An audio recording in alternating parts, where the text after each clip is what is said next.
வாங்க நிஃப்டி 50க்கான ஒரு ட்ரேடிங் பிளானை சிம்பிளா பார்க்கலாம். சரி, நாளைக்கு ட்ரேட் பண்ண போறீங்களா? அப்போ உங்களுக்கு ஒரு தெளிவான பிளான் கண்டிப்பா வேணும். நிறைய ட்ரேடர்ஸ் காலையில என்ன பண்றதுன்னு தெரியாம குழப்பத்துல இருப்பாங்க. இது சரின்னு தெரியாம.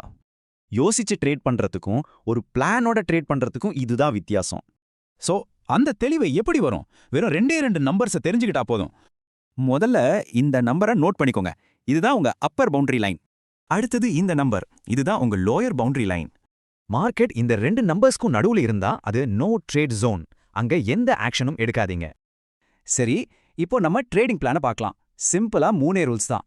பாருங்க, ரொம்ப சிம்பிள். அப்பர் லைனை தாண்டுனா பை, லோவர் லைனுக்கு கீழே போனா செல்.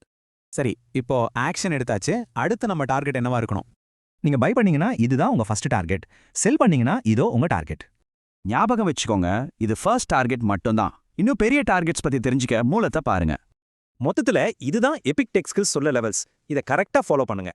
அப்போ நாளைக்கு உங்க ட்ரேடிங் பிளானை உருவாக்க இந்த 2 நம்பர்ஸையும் யூஸ் பண்ணுவீங்களா?